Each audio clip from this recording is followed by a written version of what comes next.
Bennington. And I'm Ron Bennington. And as we do this today, I'm over getting camo. Happy Spain France Day. It's time for the Bennington Show, the only father-daughter radio show in the history of radio. The World Cup nears its close, and today it's a battle of the Romance languages.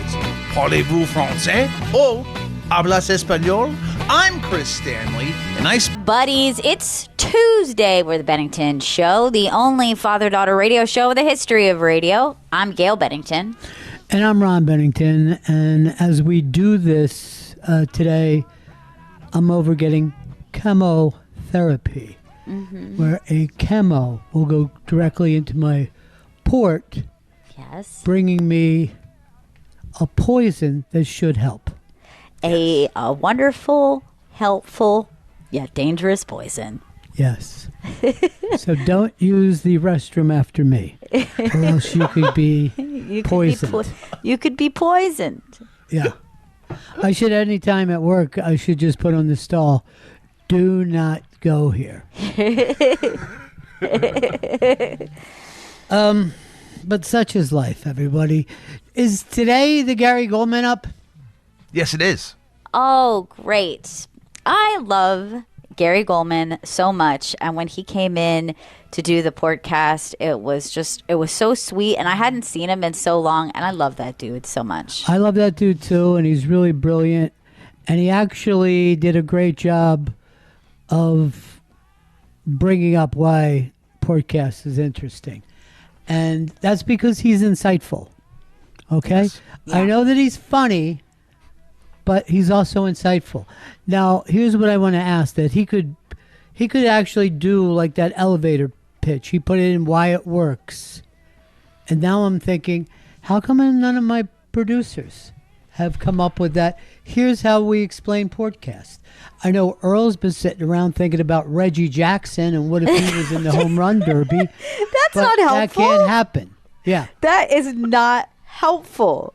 Why Yeah. would you even think that would help? Because he lives in 1978, the last time that he was happy. You know, I hadn't seen Gary in a while, and he said something so funny. It's just such a funny line. So he comes walking up to me. He gives me a big hug, and he says, "Gail, you look the same. Any work?" Is that the funniest thing you could say to someone? It's really hilarious. You think that's funny? Wait till I say it to someone. Let's I steal it. I say as long as you don't steal it on the air. Is it stealing? Is it? No. If a tree falls in a forest, is it fallen? Yeah, of course it's falling. You just Oh, told okay. us that it fell in the... Yeah. What you are wanting to ask is, does it make a sound if Yeah. nobody's there? And the thing is, yes, it does make a sound. So stop asking stupid questions, you philosophers. And guess what? Squirrels can hear it. Okay, so don't be such an egomaniac. All right, here's the thing. What if all the squirrels were dead? Shit. Oh, Okay. God, no. If all the squirrels were dead, do they go to squirrel heaven? Or is it over for them? I think they go to regular heaven, and they link amongst the Link. humans who pass. They link amongst us. Who wants to be in heaven with squirrels running around? That's fucking disgusting. Me. They have rabies. Someplace is got a beaver rabies problem right now. I forget where it was, but I saw it in I believe, AP News today. That they said people were freaked out from beaver rabies. Oh, and like also, I didn't. Well, I guess rabies will always make you aggressive, but I was gonna say I didn't know that you would even a beaver attack would even be Beaver on the table attacks for- happen, and they got idea. sharp teeth, and they got like a fucking like a leather fucking thing tail that's like getting smashed. Oh, I bet. Yeah. So they smash, rabies bite, smash, rabies bite. That's the then- worst Pokemon attack I've ever heard. You pass out and you wake up inside of a stick dam. Oh no, they've built a prison as well. I mean, they're There's- really sick. There's two towns with beaver rabies. Find the thing where Gary Goldman came up with What Works About Podcast. And it's on, I don't know, either today or tomorrow's podcast. And by the way, people, this thing is going bigger now outside of the Bennington world than inside the Bennington world. That's true. So, interesting. what we need you guys to do is leave comments if you want us to reach more people that could be helped by this. And the thing where you send it to somebody else. Yes. Share. Send it and share it. Regram it. That's a good one too. Big fan of that. Sometimes I do it accidentally to different videos I see. Here's the thing. Our listeners, the Bennington listeners, don't do it. The outside, oh, my grandmother has cancer. This will help her. Those people do it. And you know I'm what? starting to think they're our real audience, not our audience here. That's not true. You guys have to show people. I was here on the ground floor. Well, right now it's the 7th floor where everything's happening. And we want to take this to the 12th floor. All right, here's the thing where Gary Goldman said, what works? Your sense of humor and your lightness is a great ally in this. It has 100% really, to be able to laugh Yeah. at this, at the futility of it, at the absurdity. It just makes no sense, and yet nothing could be more natural than like, oh, so this is the thing. Yes. You know, we always kind of in the back of our mind, what would be the thing be? You know, and I always wanted to be like shot by a cop. You know what I mean? I thought that would be the perfect way to go out. You know? But that thing he brought up, the futility and the absurdity, and just laughing, and what we're laughing at is basically existence itself. Oh, yeah. How strange it is to be anything at all. It's absolutely nuts. Every single aspect of life and just the mere existence of it. The mere existence is weird, and then the no existence is also weird. Yes. You Like existed, and then you stopped existing. you could just sit there and get anxious and overthink and feel really overwhelmed by the concept of death, but you could also do the same for life. You're like, Right. that is absolutely bizarre. Consciousness is bizarre. It's embarrassing. Is what It's it is. weird. It We're would just be in our so own minds, thinking our own Yes. thoughts. And then thinking, what's that other Yes. conscious person thinking about me? That I'm a nerd? Yes. And then our ego has us thinking that, you know, this is me and this is my creation. That is part of it. But like, how many of those factors are just like, you can't help your thoughts. You can't help your personality. There are so many things that are already downloaded into you. Are they? Or are you downloading on a constant basis? True. Now, the thing that we're talking about, Earl, the Christians call God's cosmic joke on the mortals to make them think that for a slight period of time they are important. And then God does his thing. He has a giant pencil with a fat eraser and just erases it. Rude. And then they say why he's doing it. He's laughing like a madman. What? He's an That's evil what the Christians genius. believe. There's don't not know. enough depictions of God as a mad scientist, and there really should be. Well, I'm Muslim, and when anybody that makes a depiction of God, we try to hunt them down. Right. Because We're not supposed to look upon him. Yes, we have our own name for him, Bert. And the thing about Bert, our God, is he always has his shirt off, and he's always drinking Tito's. Of course he is. Bert will stop drinking Tito's. He won't drink Tito's anymore because he was going everywhere and he said, I'm drinking Tito's, and everybody would be happy in the bar and they'd all get Tito's and he'd have no shirt on. And then he said, let's let them know. Maybe they want to hook up with me. And our old friend, Tito Beveridge, Yeah. the man who is Tito, said, tell him to fucking stop. And Bert's feelings were really hurt. But see, here's what when I talk to Bert, I'm going to explain this to him. Tito's a very kind of conservative guy, right? And the last thing he wants people to do is drink as much of his product as they possibly can. You know what I Right. mean? They don't. He doesn't want to think about it as everybody fucking pounding Tito's, right? Because that could open up a lot of lawsuits. Yes, he wants everyone to enjoy, but also drink responsibly. I mean, this is a guy, he's a dog lover, you know? He's just a good guy all around. He loves money. Here's the best thing I heard about Tito once he made his money. He said to his staff, right? Think of us now as a charity that makes vodka. That's how much money he would be giving away. Yeah. He considers himself and his product to be a charity. And the number of charities he's involved in is like ridiculous. And none of those charities is Bert pounding fucking vodka as fast and as often as he can. It's a pint at a time. Does it help that he's Pint. shirtless? Does that change That- anything for them or no? I think it would have worked better if he was hairless, because I know this Okay. is as a masculine man, people get afraid when they see a hairy chest. That's interesting. They want you to have a smooth Earl chest like he just got a Brazilian. Yes. Earl, you have a dainty female chest, and that's why people consider you the oldest twink. Yes. A twinkle, if you will. Ooh, that's good. I never even heard of that, so it's part twink, part uncle. Twinkle. Yeah, a twinkle. All right. It's all new to me.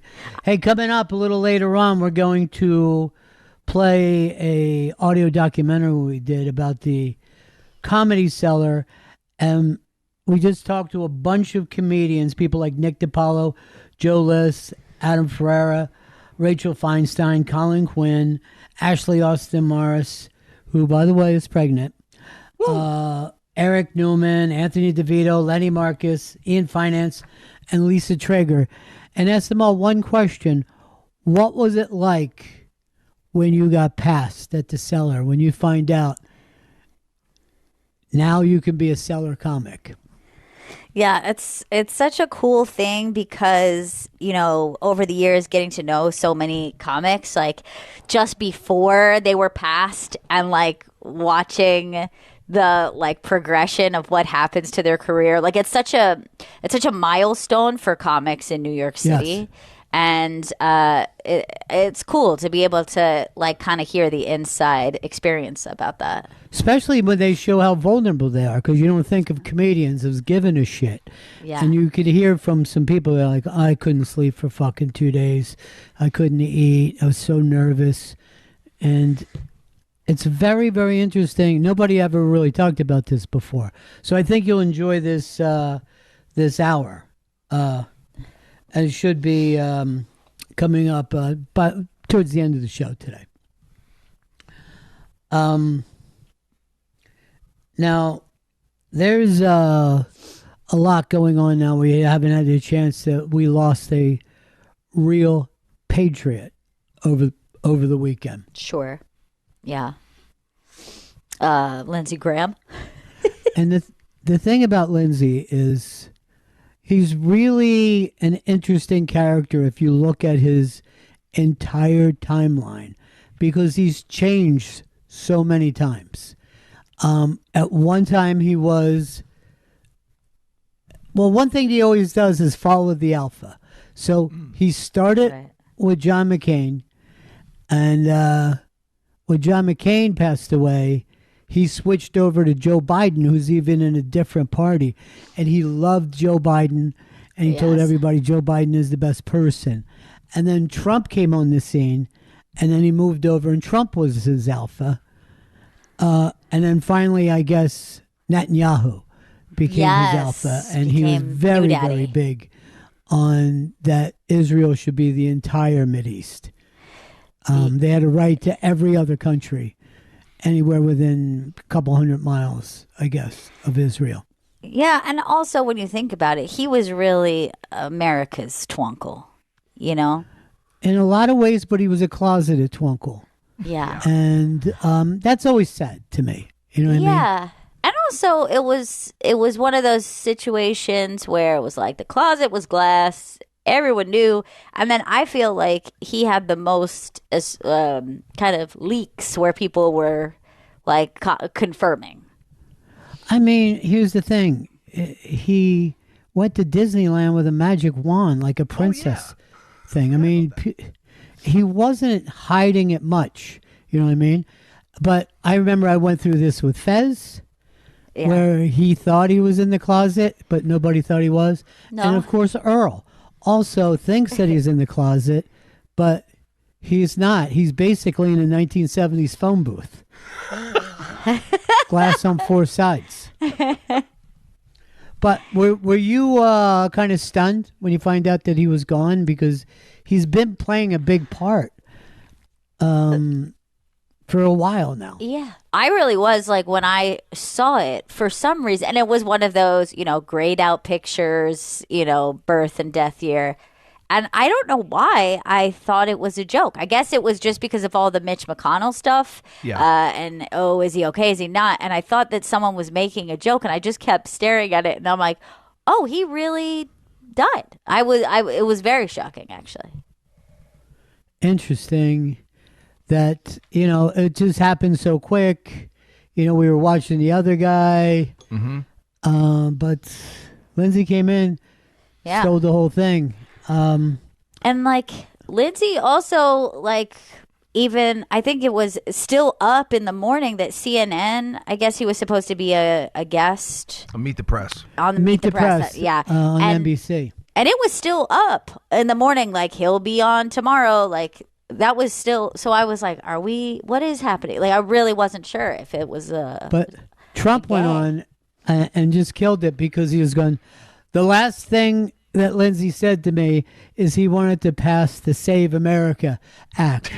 And Lindsay, of course, has never talked about it. right. He's more caught up on the Saudi Arabia, Israel, Yes. and his hate for Russia. Sanctions And on then, Russia. Trump was like, I was on with him last night. And he was saying, we've got to move the Save America Act. Nothing's more important to me. So we should pass this for Lindsay. And I'm like, dude, nobody could say you don't hustle. Right. He You does. definitely are a hustler.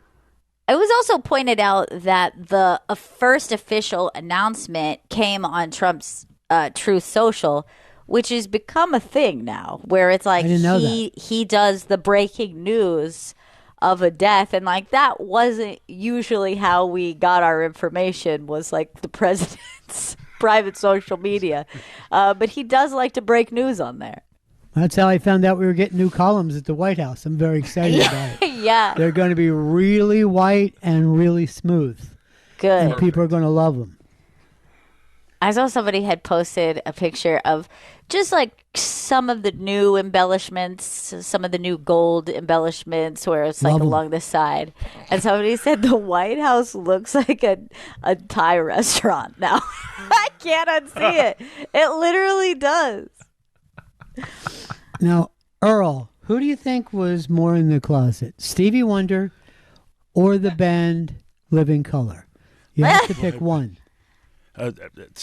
Stevie. Okay, Stevie Stevie. is more in the closet. I didn't even know he was gay. I thought he was just blind.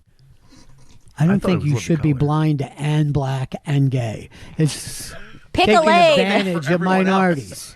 You know what I mean? Where did the other people go, Stevie? He's greedy.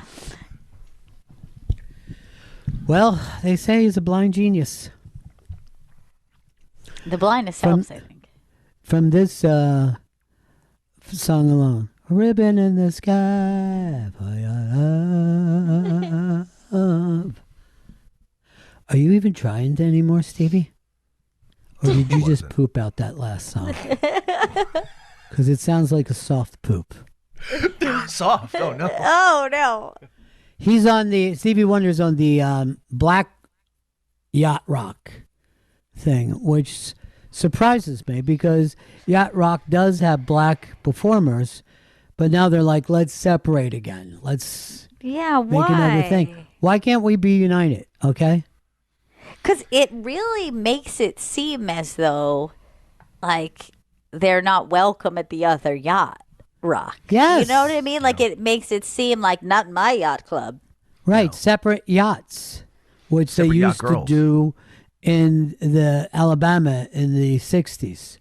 Now, why can't it be like the Beatles, where you have white people and black people in the same band?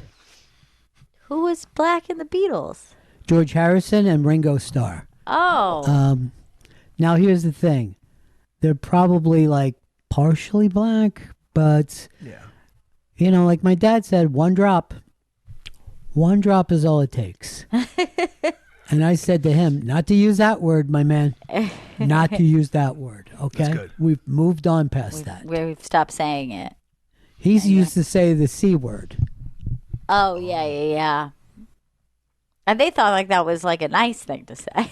They moved ahead. That was progress Yeah. for them. Right. That was their don't ask, don't tell. Right. Which also Stu Sutcliffe said when he was asked if he was black or white when he was joining the Beatles. And he said, don't ask and I won't tell. And they kicked him out of the Beatles because they felt like they had to know everything about each other. Yeah. Nosy. Well, they're an open book. Which, if any of the two Beatles slept together, which two do you think it was? Oh, Paul and John, for sure. Yeah. Now, Paul said a lot of times they would share a bed, but he said not much happened. Yeah, something did. I call it beaded rivalry. Okay. That kind of works, It I does, guess. in a weird way. If you spell it like Beatles, which is already weird. Yes. Well, it's about the beat, not the bug. The beat. Get it? Right. Beatles. Oneaters. I kind of feel like they all slept with Ringo. And like Ringo No. was just, Oh, why are you No, acting like Ringo's absolutely getting not. passed around? You know mean, why? he Because likes it. he wears rings. And Chris pictures that as effeminate. It feels bisexual, though. There's a few different things I think that a man can do to just, it's like a dog whistle of bisexuality. And I Okay. feel like a lot of rings is one of them. So Italians are all bisexuals because they Yes. are ring people. One hundo. I think they But are. I'm going to ask you another thing. If you would, this would be like a flag for that. Okay. Cologne. Huh. I Because would I think of cologne As as just bisexual? bad perfume. It's awful. a nose ring is bisexual for men. Men with a nose ring, bisexual. Serena, do you agree? Disagree? She was shaking her head. It has to be a septum ring. Well, yeah. A to septum be specifically. bisexual. Yeah, Yeah. I agree. Well, Not necessarily. That should be this guy. the person is a bull, Yeah. not Right. bisexual. I feel like a little purse is bisexual. On a How man. about a fanny pack? Oh, yeah, bi-curious. I think interested, but like maybe like Because I consider that to be a wearable purse. Now, here's what I think is like maybe even more than bisexual. If a guy wears the same color every single day, yeah. that I thought is that like was asexual, sign. but I thought that was And- asexual. If that guy No. also wears one big skull ring. and also, here's another thing: glasses. A guy that wears glasses is looking for men's asses. Yeah, because what do you need to see? Little peeping Tom. Yeah, How's the peeping How's- Tommy? dude? I actually got that on a TikTok last night, and I watched it 50 fucking times, and I just go, "He's our most brilliant actor." He really is, because the way he delivers that line, like he's like, "How's the peeping Tommy?" And then there's like this weird pause, and he's not making eye contact. He's just looking out to sea, and he's just like, "How's the peeping Tommy?" And I think he's also having a drink. He's really into the "I was born with money" thing, and I'm in Italy on a yacht having a cocktail and teasing Tommy. Also, before he delivers, I had forgotten this. Before he delivers, "How's the peeping Tommy?" He notices him peeping. And then he has a look of like, ew. Like, he's like disgusted. Like, he's so grossed out. Like, first of all, he knows that they're having sex below deck. And he's like, that's none of my business. I'm having my drink. I'm looking out on the water. I'm steering the ship. And he is so disgusted at him for looking in the window. I bet Earl's a peeper. And I know he listens okay. at doors. Yeah. Is there a name for like a peeping Tom, but you're like a listening Lou? I don't know. I feel like Audio voyeur. I'd say a big-eared bitch. Earl actually has a glass that he puts up to the wall and listens. And he does serious. that at Hard Rock. Earl, have you ever heard your friends having sex before? No, I have not. Now, that is not possible. Not if you're a fucking regular person Yes. who has sexual friends. You've never heard your friends in the other room? No, never had. Also, you That's know, crazy. you Never have had the luck. that dorm life. Sometimes you wish they were in the other room. Sometimes they're in Yeah. the same room. Oh, yeah. Sure. like, and I'm the same not thing could asleep. happen with I'm not couples' asleep. motel rooms. I'm not asleep. Oh God. I'm gonna remember all of this. One time I was in college, and my lady at the And I time. find that was- hard to believe. I assure you, this is all true. I was inside of her as I was having a conversation with my roommate. It's kind of Sure, it happens. Kind of hot for who? Her? Also, this happened once where a friend of mine was having sex with a guy in the same room as me, and I took notice of what was going on, and I was very disappointed in her performance. And it really changed the way I thought about her. Like, I just felt like she wasn't giving anything, and I was disappointed. A lot of women think vagina is enough and they don't have to do anything else. I was shocked. I didn't even know that somebody could be that much of a non-participant. fish? Yeah, I was like, what are you doing over there, girl? Like, get into It's- it. More common than you know. And everyone knows that but Earl. Wow. I was shocked. She was putting in no work. Like, Ew. nothing. A lot won't. A lot won't. They won't open up their goddamn pie hole.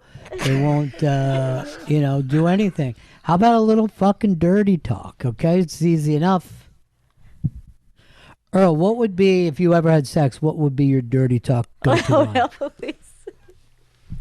Man, I'm just you think you like Oh, my God. He's got no idea. Okay, so man, oh man. And then what? His dirty talk was, "Did you come?" Man, oh man. What is it, Earl? Say it. Just try it. I mean, Pick up from man, oh man. it's been a minute since I even. Don't doesn't say have that anything during to do sex, with it. You're a please. Don't fucking say person. it. Just imagine someone having sex with you and saying, "It's been a minute." Oh my God. Okay. That's the longest he would have ever lasted. Come on, Earl. What would your line be? Turn on that lady. Do you like it like this? Oh my I don't God. like the way he That's whispered. I didn't fucking like weird, it. dude. Whatever the Oh, opposite God, of I'm so ASMR, grossed that's out what I right just now. felt in my body. Why did you whisper it like that? Do you mind that I broke into your house? Come on, Earl. That's not the way people talk. Give the real one. All Do you right. like it like this? That's Okay, fucking but- showing that you But don't also have any it's confidence. Look, more than anything, it's about delivery. So please don't deliver it like that again. Please. All right. Go. Go. Do you like it like that? Don't you? Stop fucking it like Oh that. my God. It got so aggressive. That's kind of grapey. What'd you call her fucking what? animal. You called her a fucking animal? You're the fucking I'm animal. an animal. That's right. Why would you call her a fucking animal? I don't know. Just the This first is word the to thing find. you're going to be asked in court. This. I pulled. All right, this do a from real court. one, or we're running low on time here. Wow. I'm just. Come on, dude. Radio's ticking, dude. We got to go. I honestly, I'm trying to think of something. That You can't doesn't help sound- the show. You can't help the show. All right. I fucked up. I called Earl in. That's my mistake. I apologize, everybody. I apologize. Go, Earl. Go. Save it. You're gonna take it and like it, don't you? You love it like that, God, don't you? you're a rapist. I mean, I'm not Why would you laughing at talk rape, that way? You'd have to hate her to say that. and he hates women. This guy runs the Black Yacht Rock Coalition, and he fucking is a rapist. Oh my God. He hates women and he loves men, but he can't approach either one of them. Oh, sad. Because of his Christian upbringing. Gail, I apologize for calling Earl in. What would you like to talk about? Tell me a job you think that everyone thinks that they can do better, but they absolutely cannot. I'm going to say right off the bat, I'm going to go with supermarket checkout lady. Oh, yes. Everybody thinks that she's too slow or too weird or talking over your head. I can't imagine doing that job.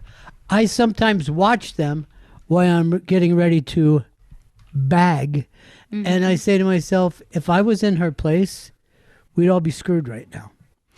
You know, the other day, this never happens to me. I just hit it at a sweet spot, and I got a cashier and a bagger, and I can't remember the last time I've had both. It's been so many years, and I was like, the thrill of having the bagger there to help support the cashier and me, so she and I aren't going crazy trying to do it while someone looks really irritated waiting for us to go next. Yeah. It's like, I mean, I miss that. I miss that as a guarantee every supermarket experience. Even the places that have baggers act like you can't tip them. And I'm like, you can't tell me who to tip. You can't. Yes. You can't. I'm fucking Ronnie $2. It's my money. Okay, I'm going to spend it where I damn well please. This person I'm going to give you needs- another thing that gets disrespect. It's amazing to me. The garbage man, the sanitary worker, Yeah. those guys, you act like because they pick up garbage, somehow they're lower Right. than you are. They're taking your garbage away. They're up 3 o'clock in the morning, fucking moving shit. Suddenly, if it snows, they got to go out and plow. Yeah, These they're guys also are your busting plow. ass for you. Yes. That is such a disrespected job. And it gets thrown in, and both of them is like, so we're cleaner. Here's the two. Yes. Garbage man and janitor. You're like, oh, what do you want? You keep messing around at school, you're going to be a janitor. There's one who works here, and he's a very nice man. And he's making this place clean for us. Why are we Spotless. saying that? Like, Spotless. that's insane. It's weird. Is this come from the schools district doing shit like that? Like saying flipping burgers like it's something to be embarrassed about?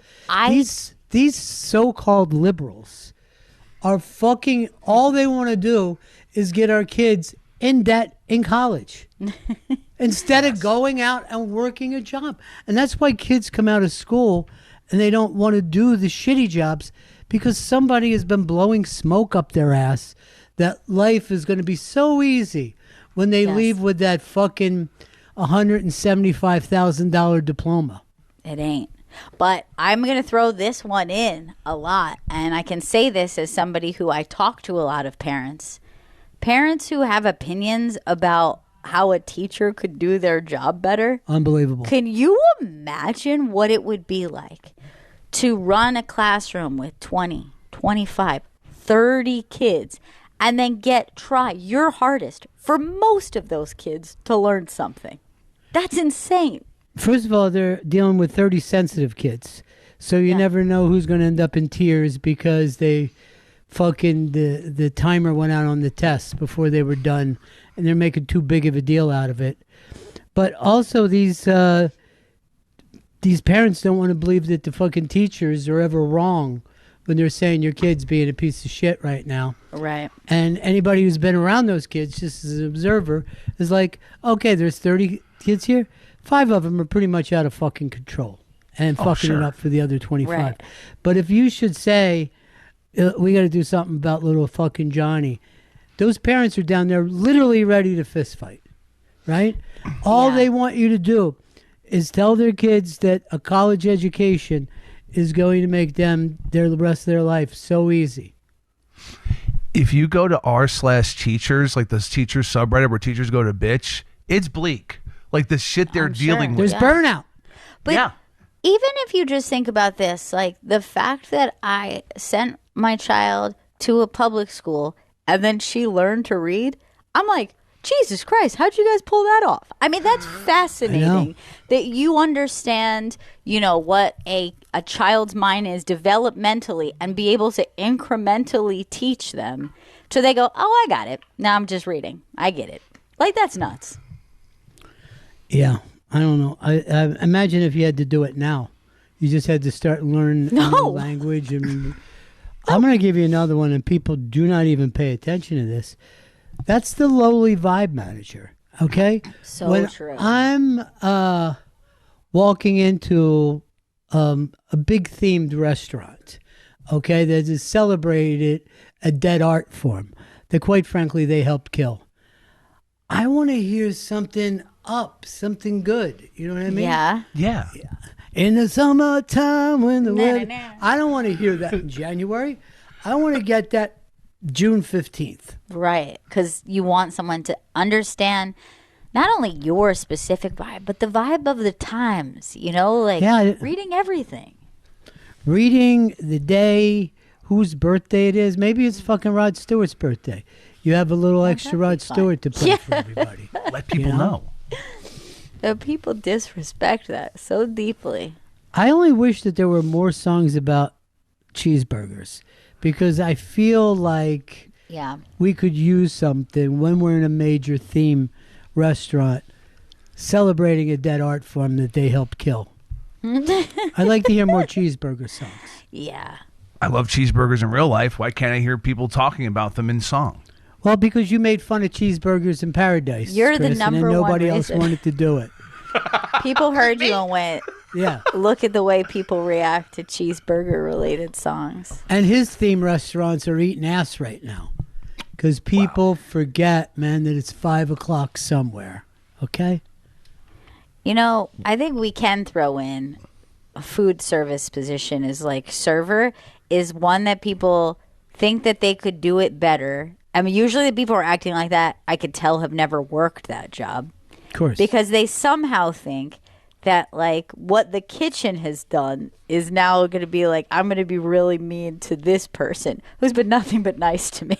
Who is the representative of the kitchen, to be honest. Right. And by the way, also fears the kitchen. She goes back there and like, sorry guys, they said that they didn't like and they're like, what the fuck? And now they're yelling at you and you're like, I'm so sorry. All right, this is the perfect time for a vibe manager to play the right song. You ready? Yes. Servers shouldn't fear the kitchen. They're only there to pick up the meal. Another 60,000 orders every day. That's Long Island rock, man. Mm-hmm. And that is eternal. Everybody in Long Island who wrote a song, it's still around. It's still around. It hasn't left. Right. It's part of the very short hard rock playlist. It's 7 songs, just on loop. Some extended versions, I guess. What extended versions are you hearing anywhere, Chris? When's the last time you put on traditional radio and you heard an extended version? Where are you at a fucking club? Where I've are been you at? called out. And it's Is this embarrassing fish related? for me. Is it fish No, it's related? not fish related. Here's Can a I job. tell you something? I saw a bumper sticker that says "No one gives a fuck about your jam band," and I'm like, "Oh That my is god, funny. I get it now. I That's didn't too understand aggressive. it before, but now I do. Now and I I still get it. haven't found out why all the Jewish kids in New York City were the ones that put fish over the top back in the 90s. Fascinating to me. That is really interesting. Like Chris, I do they really have was Jewish shocked. members?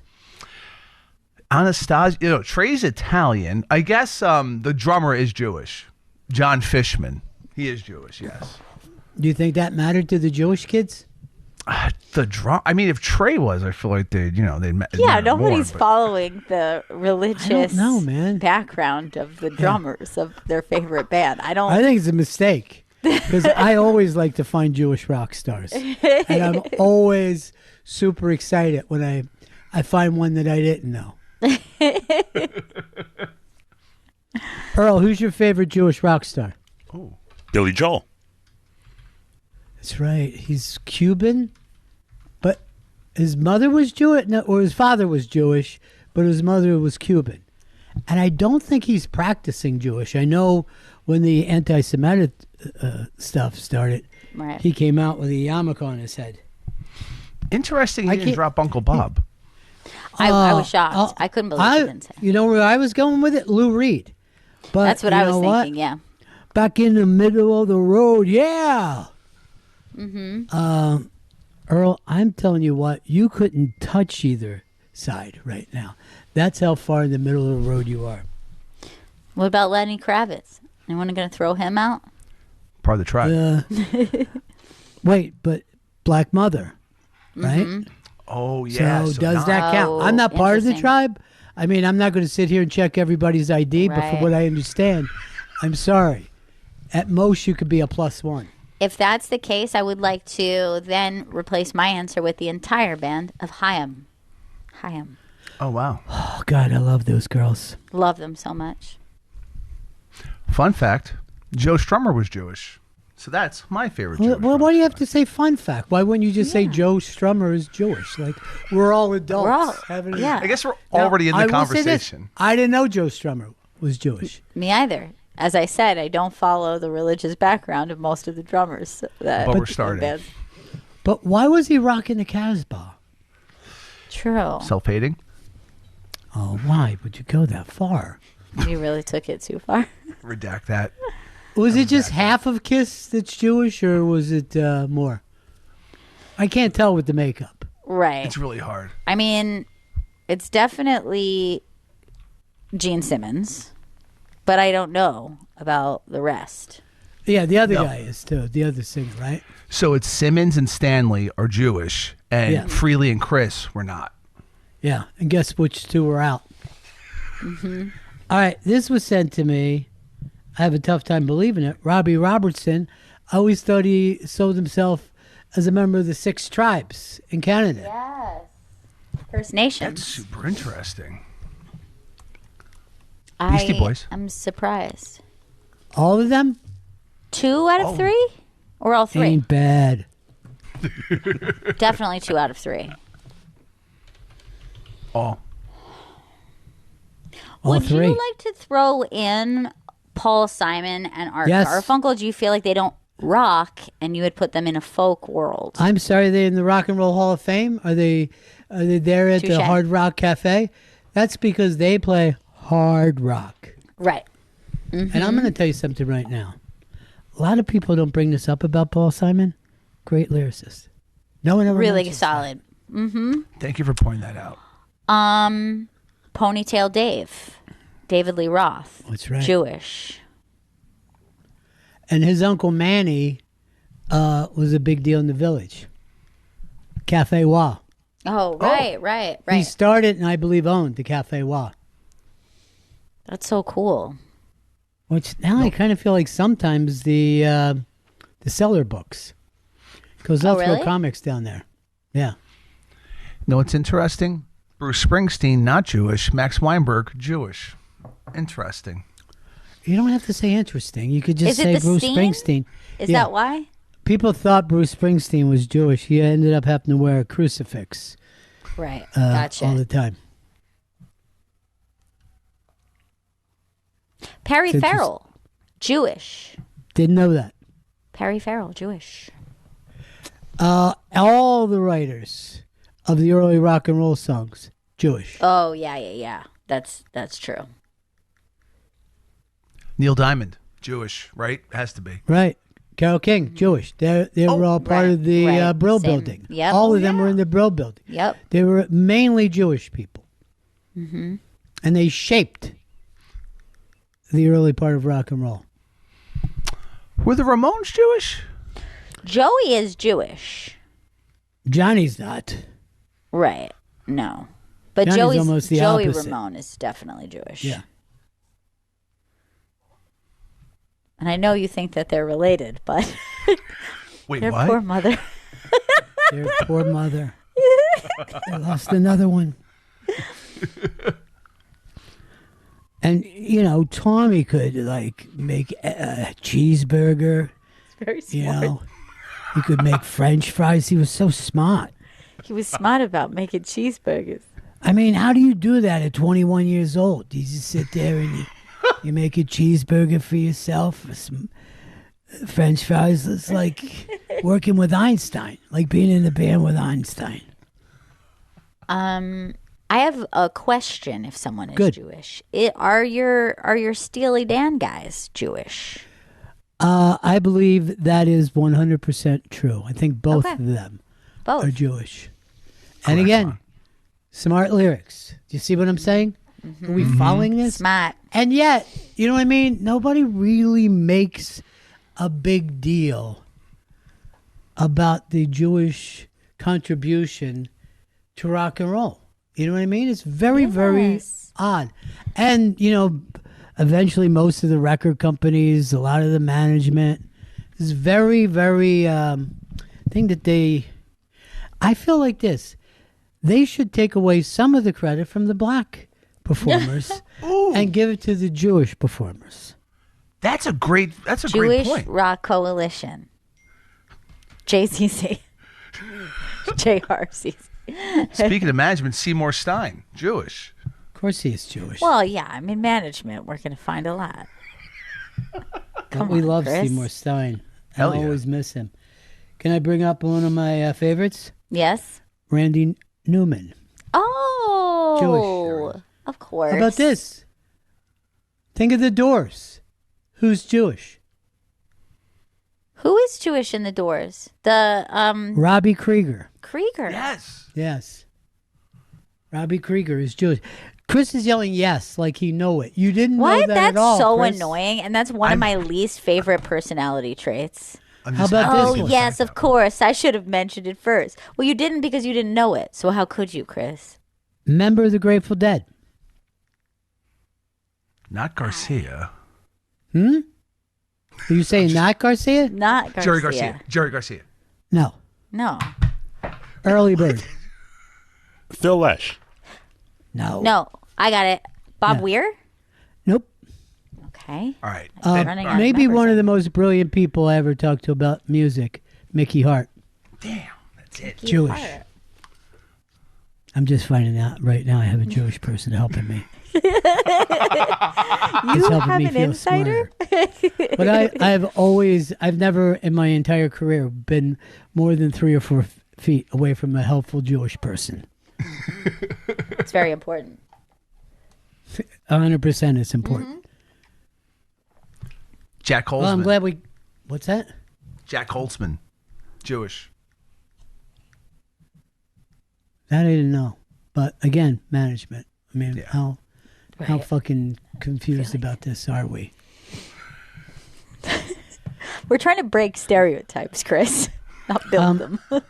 By the way, I was seeing this thing about Nicolas Cage. Mm-hmm. And somebody was writing about his movies, and they called him an overactor. And I'm like, let's be honest here. Acting itself is also already overacting. Right. You know what I mean? You're being fucking ridiculous when you're acting. Yeah. But I'm going to make this point. Why doesn't anybody say Denzel Washington is an overactor? Right. He fucking comes at it like a crazy person, and everybody quotes the shit out of him. Yeah. He chews up scenery, and people embrace him for it. Love it. Yeah. King Kong ain't got nothing on me. And Yeah. people are like, that's fucking amazing. Yeah, dude. But I actually, and I would agree with you. I would say the same for like Nick Cage. Like I think I like when people make bold choices, and I would say I would put Pacino in the same category 100%. where you're like, yes, he's chewing it up, and we're Right. eating it up. We love it. Jack Nicholson, not an overactor? Fuck yeah, he is. all this shit that you love about him, he's going over the top. My first favorite movie star, because when I was a kid, you just got black and white movies played in the afternoon. But the first time I saw Jimmy Cagney, I'm like, this guy is the fucking shit. I don't know his name. I don't know where he's going, but I'm going to follow this motherfucker as long as I can. Sam Jackson. He's been accused Overactor. of overacting. Yeah, that's an overactor. And again, we love it. We have fun with it and very quotable because of it. No one ever brings this up with Sam Jackson. It's really funny. So when he first became famous in 1994, people were like trying to talk indie movies with him all the time. And he's like, I don't watch those movies. I like big genre pictures, man. I like kung fu movies, you know? I like horror movies. And like people thought he was fucking around because he was in Pulp Fiction. Yeah. They thought he was Quentin Tarantino. You know what I mean? But he just wanted to be out there kung fu fighting Right. at a time when everybody was kung fu fighting. Now, we're mentioning a lot of dramatic actors. And would you put comedic actors in the same category, or you just think that's Yes. broad comedy? Like, will you put a Robin Williams in that Yes. category? Okay, He's an overactor. that's an overactor. Jim Carrey, overactor. Overactor. Yes, made a career on it. Yeah. I mean, you could go through, John Candy. What the fuck is he's fucking screaming and jumping around? Right. He's banging on those bongos like a chimpanzee. That ain't working. That's the way you do it. Peter Sellers, overactor in every sense. I love Peter Sellers so much. And He's now great. so much of his stuff is like, what was he, making fun of people? Yeah. Yeah, a he little was. bit, but that's okay. He was making fun of the way they talk and think and love. Okay? He was making fun of their religions and everything that they hold dear. All their family pride. He's fucking mocking it. Yep. I think we got to go to break here. We're going to be right back. Bennington. Faction Talk 103, it's the Bennington Show.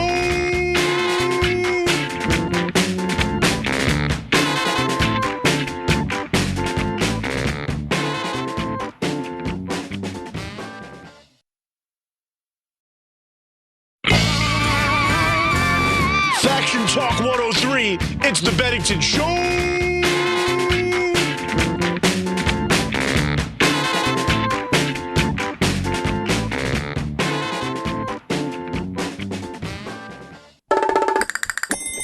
You're listening to Passing, how comics earn their seat at the legendary Comedy Cellar table, featuring Colin Quinn, Rachel Feinstein, Nick DiPaolo, Joe List, Lenny Marcus, Adam Ferrara, Lisa Traeger, Eric Newman, Ashley Austin Morris, and Anthony DeVito. They'll be speaking about how they earned their seat at the Comedy Cellar table in New York City. And now, here's your host, Ron Bennington.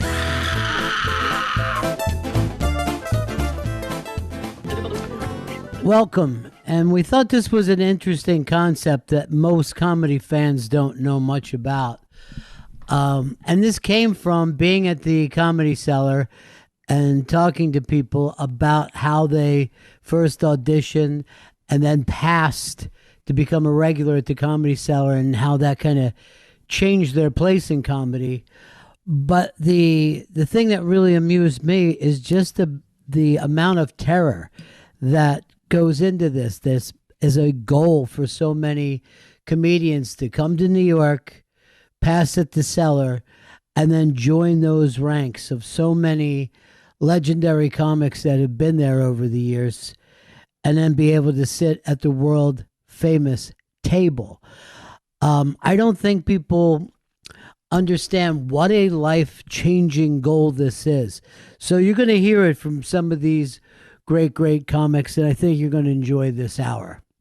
So let's get this started with one of the real legends from the Comedy Cellar, the one and only Colin Quinn. The first time I went was me and my friend went on a double date with these two girls to the Cellar. In like 1980, I was just starting to get interested in comedy, probably 1984, 85. And I remember going down that basement. We all smoked. The audience, the comedians, could smoke back then in the basement, in the Cellar. And we all smoked. And I remember watching the comedians going, this is what I pictured a comedy club would look like. Many comics feel that way about the Cellar. Here's a comic that it meant a lot to, so much that he laid back and stayed away from the Cellar because he wanted to be really ready. This is Anthony DeVito. It meant too much to me. I think at first it was like it was like on stage with the girl you've been in love with your whole life and you're still nervous around her. And then, and then that girl's like, well, I'm going to stop giving you spots. And then she just becomes a girl again. And then you're all right. Here's another great comic, and he was around early enough that the Cellar was actually looking for comedians. This is Adam Ferrara. I would use it as a credit, and it also changed the writing process for me. I always look at it as you go on the road to write your stuff. So you go on the road, it's like you're buying cocaine, right? You come back with a bag of cocaine, and then you go down to the cellar and you boil it all off and you make crack because you got to just cut the fat out of it.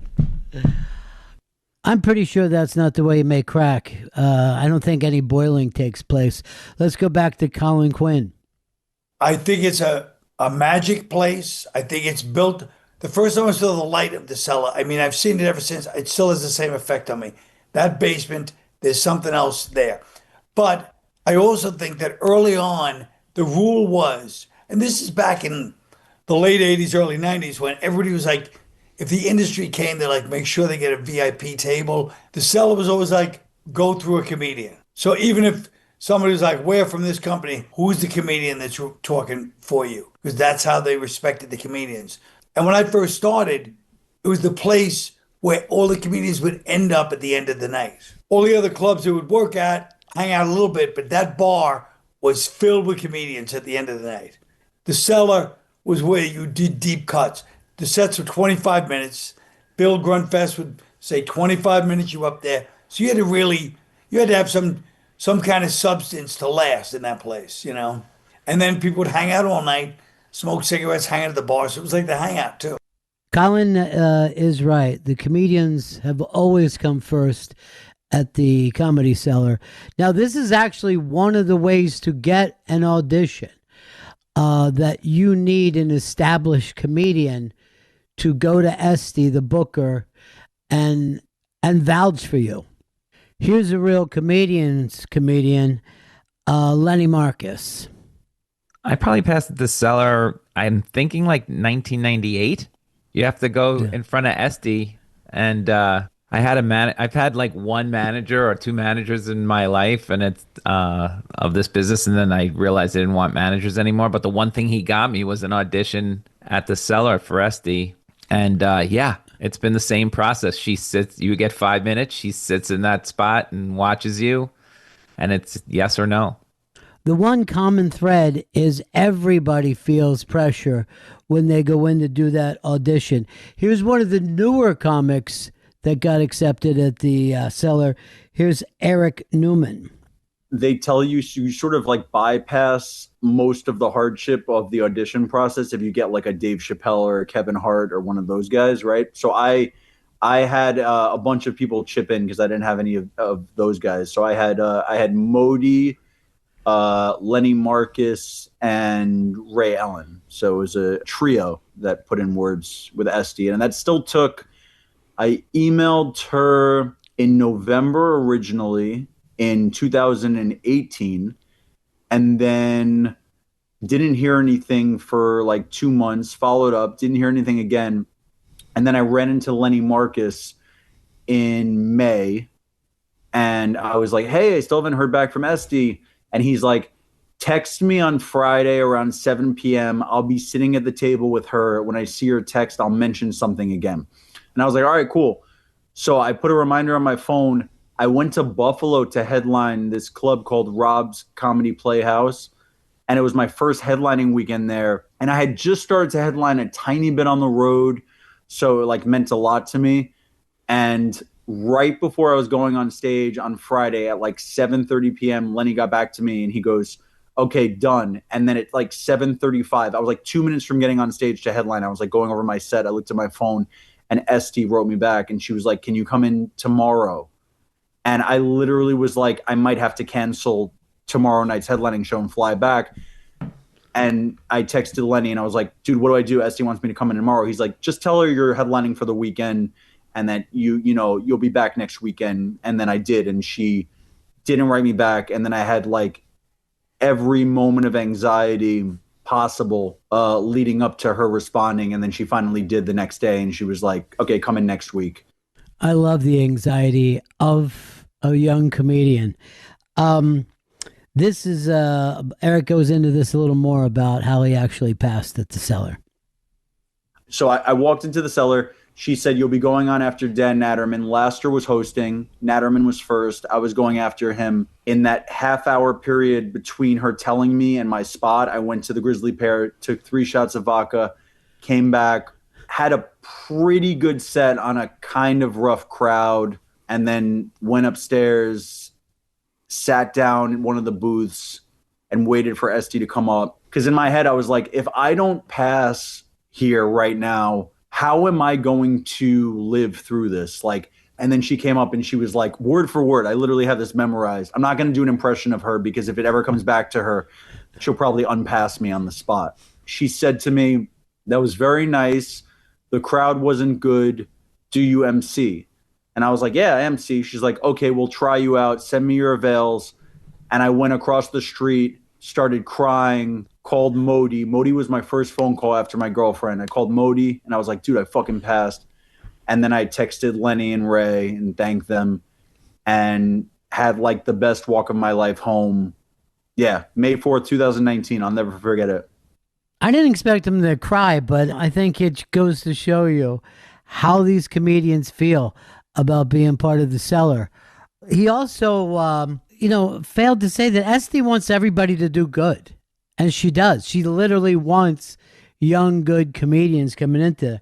And speaking of which, here's one that is one of the new ones, and she's just fantastic. This is Ashley Austin Morris. And when I found out, Lenny, he's the best because I was doing a spot at a different club and he was like, where are you right now? And I told him where I was and he was like, I'll be there in 20 minutes. And he just came to the club I was working and was like, you're going to get a Cellar audition. And I was like, what? And he goes, you need to send Esty a tape, see if you get an audition. But basically he let me know that he had, mentioned me and really told her to look at it. And I was so, so, so grateful. And then I was freaking out, what tape am I going to send?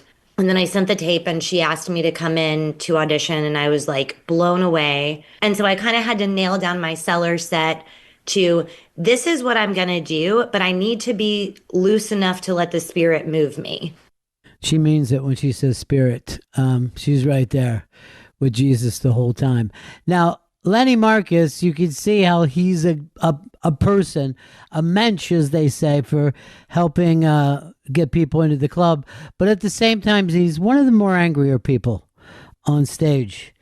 Let's go back to Ashley Austin Morris. Well, it was we'll see how it, she says, we'll see how it goes. And I was like, well, I was in shock. I immediately left because I'm that way. If it's going well, I want to leave. I don't want to mess it up. I think I was like, thanks, bye. And I just left.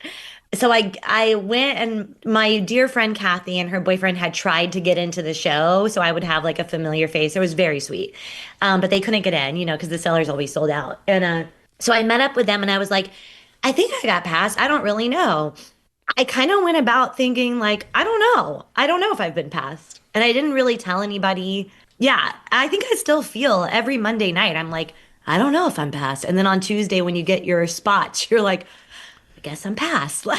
See, that's the thing that happens there. Not only do you pass and you're part of the Cellar, you get to put your avails in every week with Esty, and then you will find out what shows that you are doing. The original room, the one that Colin was talking about, is the actual Comedy Cellar. But then there's also the Underground, which is right next door, and then 2 different rooms at the Fat Black Pussycat. And now they're opening a little theater right next to that. So you're looking at 5 different rooms, all within feet of each other. So it means a lot if you're looking for stage time in New York. It's 5 different rooms. One of my favorite comedians that I love to watch is Rachel Feinstein. And this is her talking about her audition. But I remember going on my nanny job and just shaking all day, like for the first audition. Then I kind of bombed my way out of there for a while. Then I got back in. I was really young. I think it was like 20 years old. And then and I was just a little too young. I was too actively terrified, and I couldn't really keep up. And then I kind of bombed for a while, and then she re-auditioned me years later. I've seen that happen with people that they pass, but then they have to be able to stay there. And you do want to have good sets all the time. Here's another person who feels like maybe he passed before he was ready. Joe List. I got kind of a fun story. I'm double passed, baby. I got passed in April of '07 when I first moved to New York City. I was palling around with Nick DiPaolo. I had been opening for Nick, and I came in. At that point, everybody had 2 TV credits and 2 recommendations. It was a little bit more, it was hardcore. And without me knowing, Nick mentioned me to Esty, and Esty called me it was phone calls back in the day. And she was like, Nick has never recommended anybody in 20 years. You must be something special. And I was like, oh, wow, yeah. So I went in and I auditioned, and Rick Chrome was hosting. I did my set. This is April '07. I'm 25 years old. First club I even auditioned at in New York. Got passed. So the short answer is April 2007. Then I did 1 spot. I got booked. And I must have been the first guy that everybody was like, who the hell is this asshole? And I did 1 set. I went after Sherrod, and I ate a bag of turds. And then I went upstairs, and Esty was like, how did it go? And I thought maybe she was watching, so I didn't want to give a fake answer. So I said, oh boy, not great. And she was like, ugh.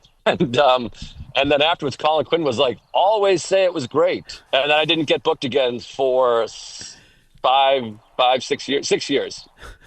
First of all, the wisdom that you could get from Colin, but it came in just a little too late. This is Rachel talking about she went out in the cold for a while also.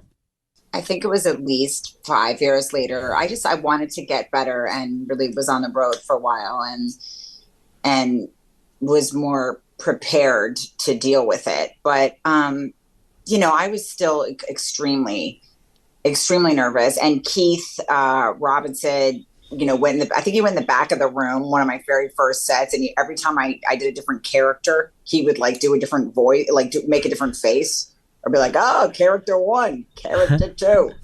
Slamming me, mocking my character through the back of the room. He's like, hey, Rachel's going to do a Ruth Buzzy. Back to Joe List after his time in the cold. It had been 6 years had passed. And then at that point, now a bunch of my peers and people younger than me were starting to get passed. And I was working every club in the city at that point. So it felt more like it was time. But what happened was, I was on Bobby Kelly's podcast with Noam. There was an episode where Noam Dorman was on there was a comic who had been passed and then kind of stopped getting booked. And he was confronting Noam on the podcast. And it was very uncomfortable because he kept saying, I was killing and I should be on there and I got unpassed and it's not fair. And at some point he was like, you guys don't even book a lot of the best young comics like Joe List. And I was just sitting there uncomfortable. And Noam was like, we'd love to have Joe audition. And I was like, great. And so then I kind of emailed Esty being like, Noam said he'd like me to audition. And I think Bobby Kelly and Dan Soda both put in a word. And when I went there, Amy Schumer was also sitting at the table, and she was like, oh my God, Joe's hilarious. So I kind of had Bobby, Soder, Amy all there. And Noam. At that point, I was beat up and bitter and sober and just funnier. And the first time I did not feel like I belonged there. And it was very sweet of Nick to do that, but I was petrified and just trembling. So the second time around, it was much, much less of that. And yeah, it was much better.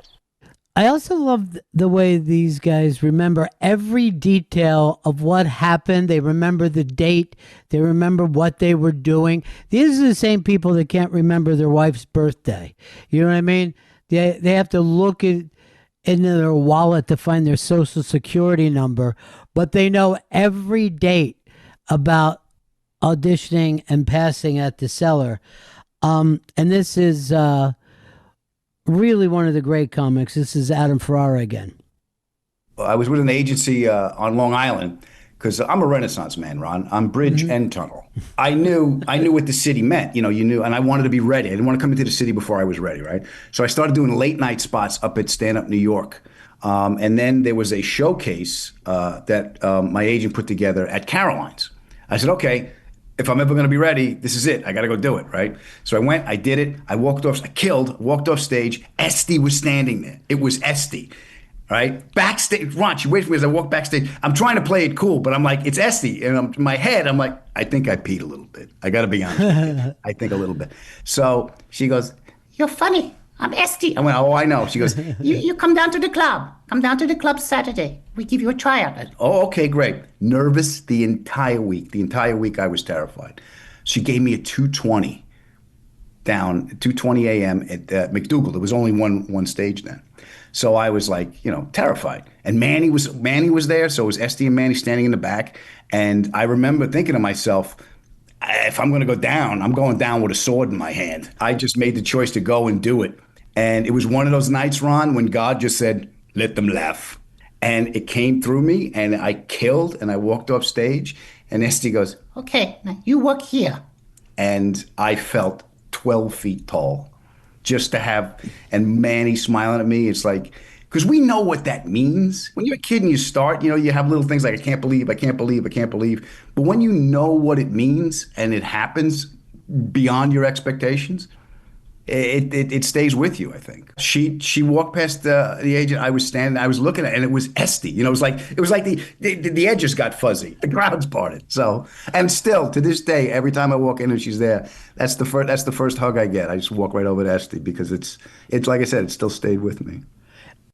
I've heard that story from Esty's point of view too, and I will tell you, she actually loves these comics, and she only wants them to do well. And because of that job that she has as a booker, and she's very aware of the weight that job carries. And she's booking, like I said, 5 rooms multiple times a night. She's doing it all by hand. And all she wants is for these comics to do well. She never tries to coach. It's not like you've heard of some other clubs where they try to manage you and figure it out. No, she wants you to go up and do your thing. Here's one of the original guys and truly one of the funniest people working. This is Nick DiPaolo. I've been down there for a couple of years. I moved down there around 90 or 89. I would say 91, 92. So I walked in. I hadn't been in New York too long. I went down there. I guess I had already passed. Esty passed me, or my manager told me, and I went down there for my first official set as a regular. And Bill Grunfest, do you remember Bill Grunfest, Ron? Yes, met him, yeah. He was running the joint. I go down there. I'm nervous as it is. I walk in there probably a few minutes before showtime. He's on that stool. I walk up. He's reading the New York Times, so already I don't like him. I say to him, yeah, I'm Nick DiPaolo. I just passed. I have like a 920. He doesn't even look up. Just goes, yeah. That's all he said was, yeah, okay. Doesn't make eye contact. I'm standing there going, am I supposed to say bye now? Was I supposed to do this in the first fucking place? You arrogant fuck. And yeah, that was it. He became friendlier afterwards, but it was just that typical New York. Yeah, that's what we need is another comic from out of town. I love how Nick has a chip on his shoulder coming in through the door. Let's go back to Colin Quinn. I auditioned and became a regular about, I don't really remember. I feel like I had already passed at like Catch a Rising Star, which was a big deal. I was a bartender at the comic strip, and then I passed there when I stopped bartending there. And I Catch was the big deal, the big club to pass at. And then I guess 86, and then I went on at the Cellar, and then Bill Grunfest goes, yeah, you're the kind of guy that people would want to have a beer with. And I was like, yeah. Meanwhile, I had quit drinking by then, but I was like, yeah, I get it. So he goes, I'm going to give you a spot And the audition went good, and then I had a spot at 2:30 in the morning, and I bombed so badly. I go, oh God!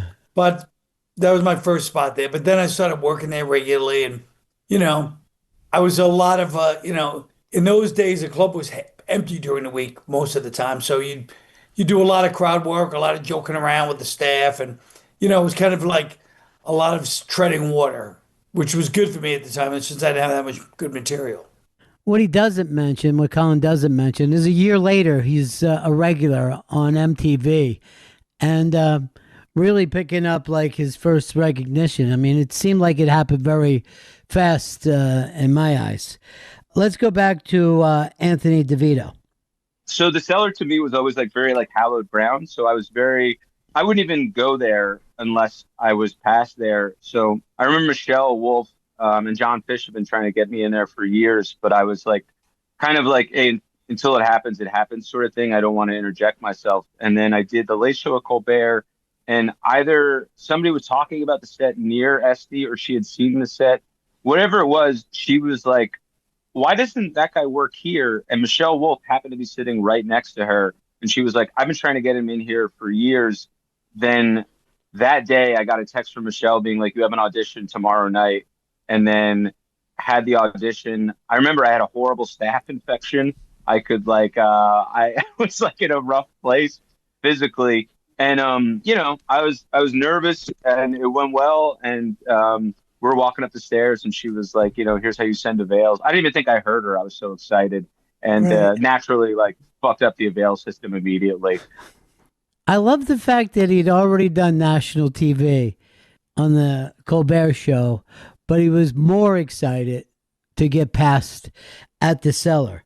Here's another very, very funny comedian, and I think she even shot a special at the cellar over at the Underground. This is Lisa Traeger. I'm like so grateful because I hosted the late night shows there for 3.5 years. And because of that, I just am not really scared of much. People were getting still sat. People were in the line for the bathroom and people were ordering drinks. And you only really had because it's running late. So you really only have 8 to 10 minutes to get everyone focused. I'm at the cellar. I'm in my mid-20s and I was just out till dusk. And it was the best. I didn't think about anything and I loved hosting, and then you got to meet everyone and then Dave would bring you on, and so like being with the towel. Everybody likes to be there late night. All the MCs get a chance to go on stage with Dave Attell. And they all just cherish it. It probably is time to start to talk about the legendary table where the comedians will hang out. And for a lot of the young comedians, and also quite a few of the West Coast comedians, they are more frightened of sitting at that table and possibly getting their balls busted than anything else. Here's a very, very funny comedian, Ian Finance. So to get on that stage for the audition was absolutely surreal. I sent Esty my audition tape, and she was like, this Friday at 8:00, and I was like, oh my God. And so I ran my set, and I ran it like once or twice, and then I just remember getting there and I was so nervous. And then it was so weird because when I got on the stage, I felt this sense of ease and comfort, and I felt like I was home. And the biggest thing I was told was, don't run the light. When you see that light, get off stage. Do not run the light. And I was like, okay, all right. Also, everybody was really kind to me. I had, started going to the cellar. I never went back. It was like the foul line in Field of Dreams. I was so afraid of stepping across this little line to go sit at the comics table in the back that if I did that, I would never come back the same. So I never did it until I was invited back there. But I would hang out at the cellar and go there, and I would eat dinner just to be familiar with the area and, kind of the space. But I had never been on the stage before. And when I went down there, I'll never forget, John Lasseter brought me up on stage, and I went on before Michelle Wolf, and I walked off stage. I could see Esty like smiling by the door. And when I walked off, all these comics were watching and they hugged me, and it was pretty surreal. But oddly enough, I felt very at home already. It's amazing because these comedians, if you see them on stage, you would think to yourselves, these are the most confident people I've ever seen in my life. They walk up in front of 200 strangers and just say what's ever on their minds. And they are very comfortable talking about the fear they felt getting into this club. Here's Rachel Feinstein again. I failed out of school. I always felt like whenever there was a club, I was never in that club. I didn't just fail out of school. It was like everything I've ever auditioned for, every contest at that point, especially in my life, and every job. And by the way, like they always made the right choice. Like I wasn't coming with the right skill set. And so I think that I definitely carried that into, and then a situation like The Cellar. Yeah, I was actively terrified and just like the funniest comics in the world. And I just would try too hard and overthink every small social exchange. It was a lot. That table, man. It's very interesting because she kind of let on that it is also a club. It's a club of comedians. It's like if comedians had a country club where they could meet each other and discuss things. And part of that history, of course, is the table. And a lot of the people back in a little more of the rougher days, when it was like Patrice, Greg Giraldo, Jim Norton, Keith, Bobby, Colin, a lot of those guys went on to do Tough Crowd together on Comedy Central, which was probably one of the roughest TV shows I've ever seen in my life. I mean, it was just a hoot. So a lot of the young comedians are afraid that still exists. This is Lenny Marcus talking about the legend of the table. The legend of the table is real, man. I mean, I cannot believe that in current times how sweet that table is. I mean, it is night and day. That table was vicious. You sat at that table. It was like if the wheel spun on you, it was over. They picked on your face. They picked on your shirt. They picked on, your grandmother. They didn't care. And it was everybody. It was Patrice, Giraldo, Norton, Bob Kelly, Keith at the height of his powers, like these guys were just vicious. I remember Lynn Koplitz left crying one day. James Smith, I remember, walked in the door. They looked over and they're like, James, come here. And he turned around and walked right out. And they yelled at him as he walked out of the cellar, out of the olive tree. It was vicious. Just, they started in DePaulo. Oof. Like when they were all there, like beads of sweat would form on my back. Just please, not me today, And I have to say, Giraldo, I miss him because, we were kind of a different breed. It was like those guys, I don't know where they're from, but Giraldo and I actually could read.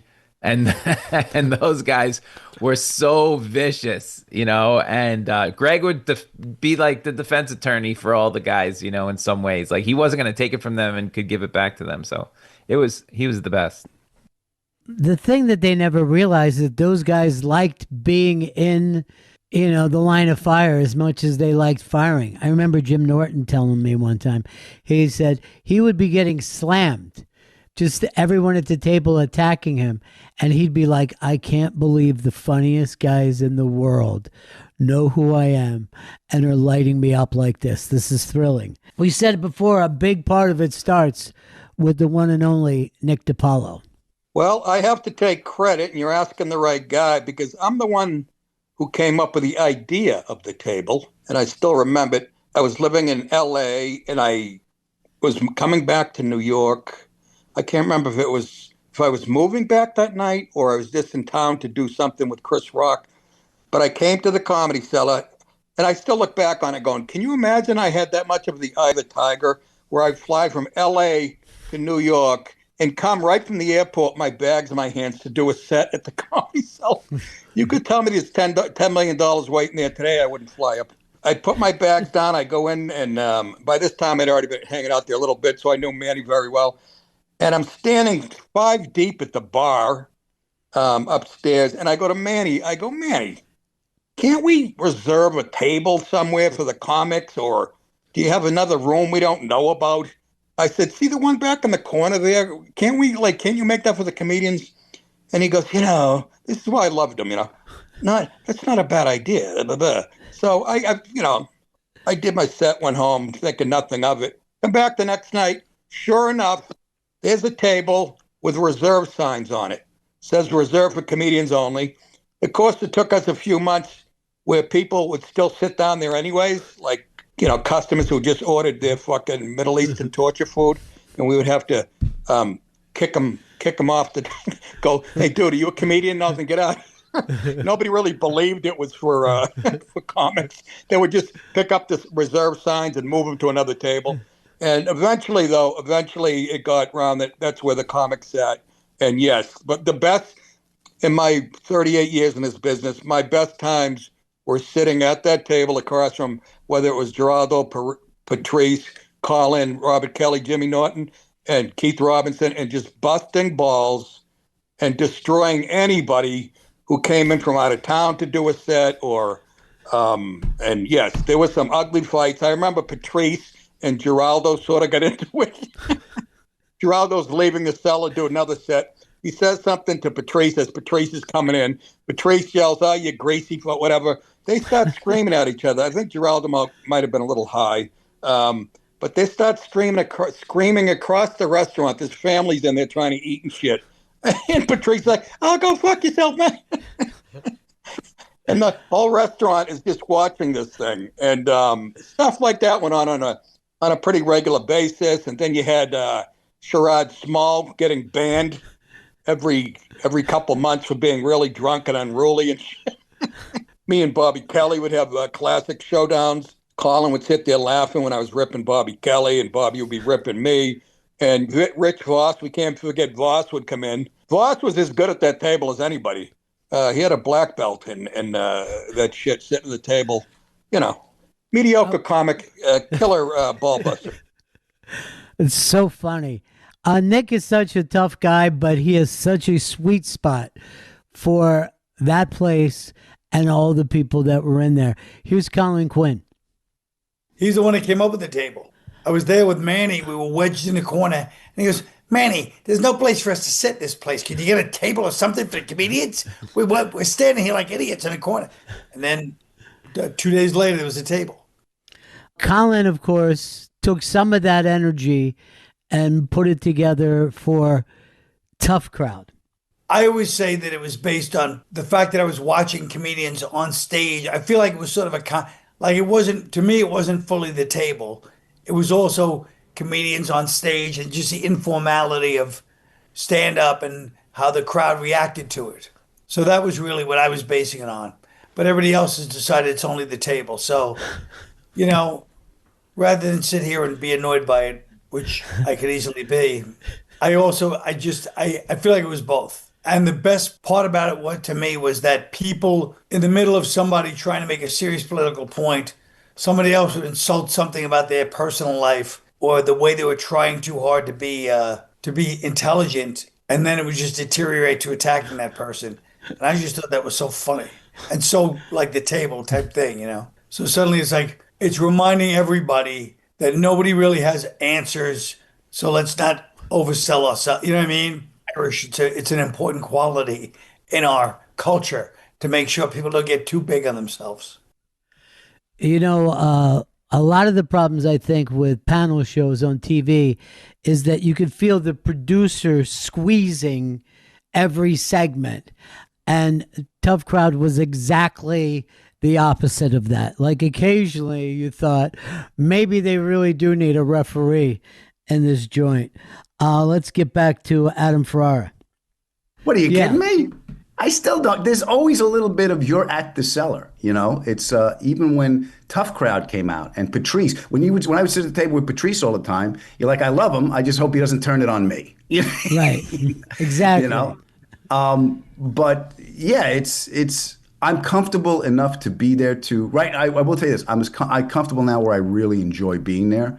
Before it was your anxiety level was so high that you just wanted to not screw up. Now I'm at the point where I can appreciate. Does that make sense? Of course it makes sense.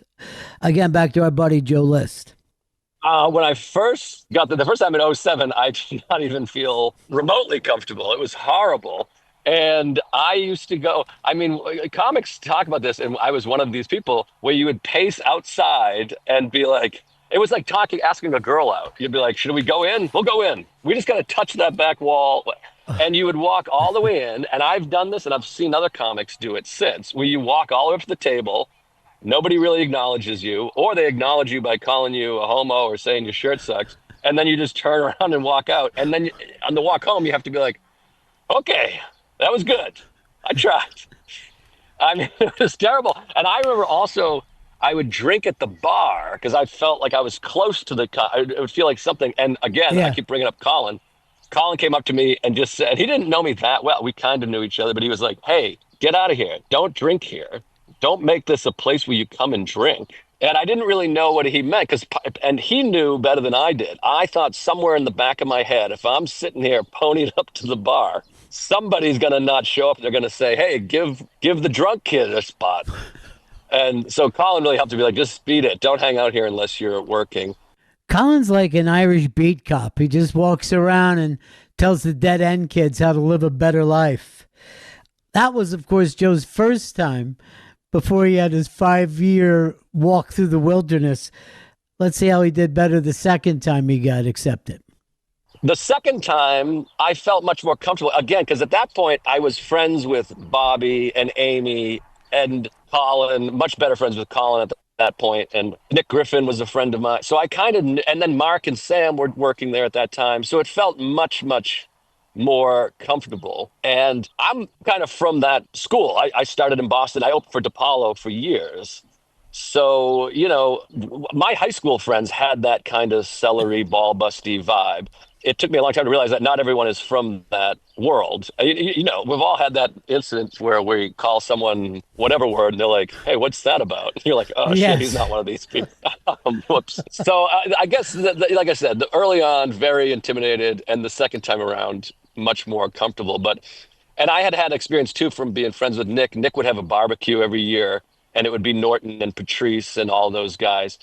And I just wouldn't even speak. I would just sit there and they would say whatever they said. And I'd be like, oh boy, I'm lucky to be here. So I kind of came up in that world a little bit. The abuse of coming through the door is hilarious. Here's a very, very sweet and nice person. How did she make out? It's Rachel Feinstein. Patrice was like, hey, what's your plan? Are you going to fuck your way to the middle? And I remember that was like a dream come true for me. I was like, oh, he addressed me. That means I'm somewhat relevant, you know? I was like flattered. This is how damaged my self-esteem is. I thought that, I mean, none of us are okay, but I thought that I was flattered that he said I was fuckable. To me, that's what that meant, even though he was just probably using a throwaway line for him on me. But yeah, I was like, oh, that means I'm sexually relevant, and people take me seriously as a comic. It's a dark thing to admit, but that's where I was. Again, here's another very nice person who has to walk into the cellar. This is actually Austin Morris. I have to do this little pep talk before I go into the cellar every night, before the McDougal room. To be in that room, I have to remind myself that, like, God is my employer, and I also have to remind myself to go to give. Because if I sit at that table wanting people to like me or wanting to get, I'm going to be nervous. I'm only going to be thinking about myself. It's going to be awkward. But if I can just, like, really invest in listening to other people and, like, oh my gosh, I can't believe I'm getting to talk to Ron Bennington. I can't believe I'm getting to talk to Colin Quinn, like, you know, Jim Norton. Like, if I can just really be there, it's just the best experience. Well, the table, of course, has changed. Some of the real heavy hitters are with us no more. And you have to remember, when the table got famous, there was just one room. So those comedians had plenty of times to sit around. Now you go to the cellar, you're booked 3 shows within, like, sometimes an hour and 15 minutes. You're very, very busy, and you only have like 10, 15 minutes to be at the table. Here's Lenny Marcus to let us know how it's a little bit of a different world. these kids today are the sweetest group. It's a pleasure seeing them. There's none of that anymore. I mean, Keith is not, if he's gonna make fun of you, it's gonna be very slowly now. That was cruel. But yes, it is true. It's not the same situation. The world has changed a little bit. And like I said, people are busy. And I think that the best thing about the table is Esty is always there on the weekends. And it's one of my favorite things to come in and talk with her because she's an incredibly interesting, vibrant person. And I see the way she interacts with Jim Norton, Colin Quinn, Keith Robertson. I mean, I see the actual love that she has for these comedians, that some of them she's known for decades. And I always see her going out of her way to pull one of the young people in and introduce them around. But here's Nick DiPaolo talking about Esty. Esty's the only woman that I'm more afraid of than my wife. I would get nervous when I called in to cancel if I couldn't make a set or something. I would literally not lie, which is unlike me. I would I'd start to lie. I'd go, look, I don't feel okay. I said, look, it's snowing. I'm an hour and a half from you. Fuck that. It's funny. When I first got there, she was still, she had to be in her 50s, and she's still like a good looking woman. I used to come in and flirt with her, but then I'd ruin it. Like, she'd be eating like a bowl of, what was it, borscht? Is that what they call it?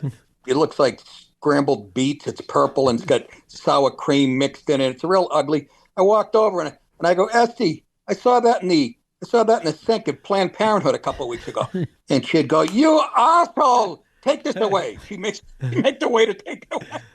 Oh my God, she was great. And she was a sergeant in the Israeli army. Not exactly the temperament you're looking for somebody to run a comedy club, if you get my it worked because we're all afraid of her. This is Lenny Marcus, one of her Yankee baseball buddies. Well, she's scary.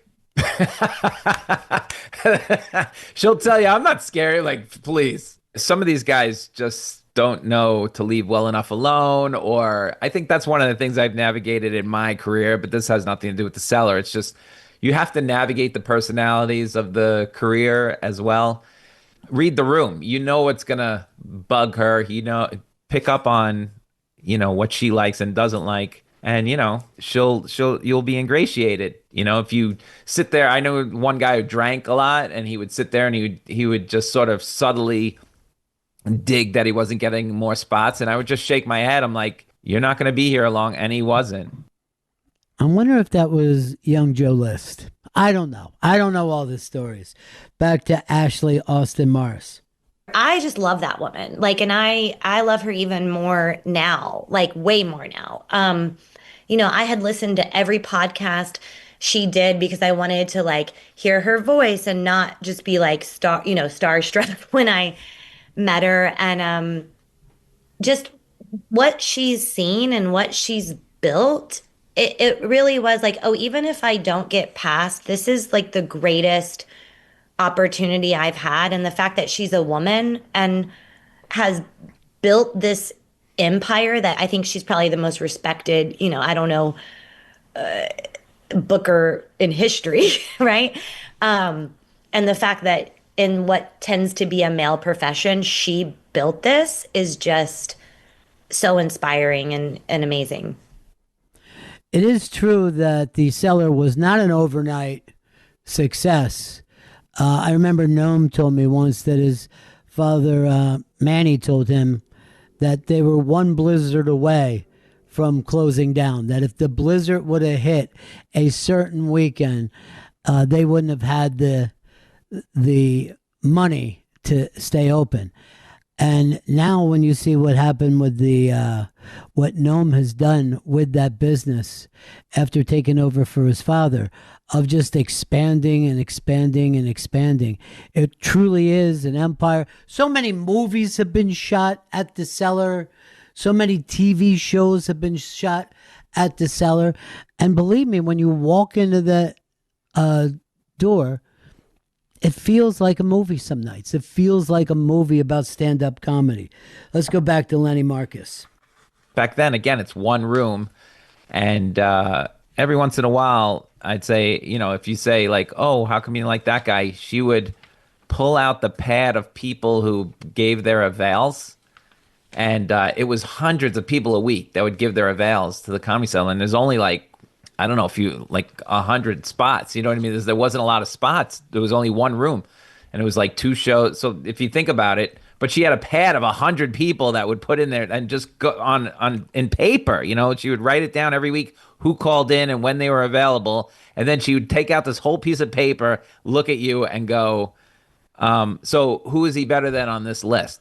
And I'd be like, "Okay, I got it. And now there's 5 rooms full of those lists, and she still does it all by hand.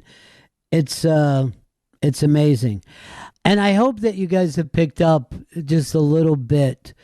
I think comedy fans would find it interesting the way these comedians think about this room. And by the way, if we wanted to, we could do this show 100 times over with all new comics every single week. This club means that much to these many people. Let's go back to Anthony DeVito. The Cellar meant so much more just because just because of all the comics that had come from there and how much I admired them. And, Tough Crowd was, just sort of this stellar sort of pipeline. And I watched so much of that in high school. It meant so much more because, Colbert was like, it's TV. But The Cellar, to me, I was like, this is real comedy. This is where the best comedians, like the most honest, the most vulnerable, the most dark, the most edgy comedians are. So to be amongst that brethren meant a lot more to me. Here's Eric Newman. I know the pulse of stand-up comedy in New York and around the country and around the world. And The Cellar is the best club that's ever been throughout the history of comedy. There has never been more competition than there is now. And there has never been a club that has left an imprint on stand-up comedy the way The Cellar currently is. So, like, any comic who says to me, "Oh, it's just a club, I don't care," like, you're lying. That's so great. Here's Ashley Austin Morris. I love being there. I mean, like last night, I really do. But every night before I go and when I come, I really do say, like, thank you, Jesus, that I got to do that. Like, I love being there. I love the staff. I love everything about it. I really, really do. Do I think like I belong? No. Like, I think what a nice thing they're doing. But but I don't necessarily think like, oh, I belong there. I disagree. She belongs there. Let's end this up with the guy who came up with the table. Can we all agree to that now? Nick DiPaolo. Out of all the stuff, honest to God, doing the Tonight Show, Letterman, all that stuff was so great. And but the memories I have are at that Comedy Cellar, whether it was shooting an episode of Louis or being in the men's room and having Modi try to stare at me while I'm peeing. All those great memories. It's true. It's true. That's his favorite memories in the world. I hope you guys picked up on just a little bit about this kind of arc of a comedy career and how important the Comedy Cellar is to all these folks. Maybe we'll do another one of these. I hope so, because I love hearing the stories. Thanks so much for being with us.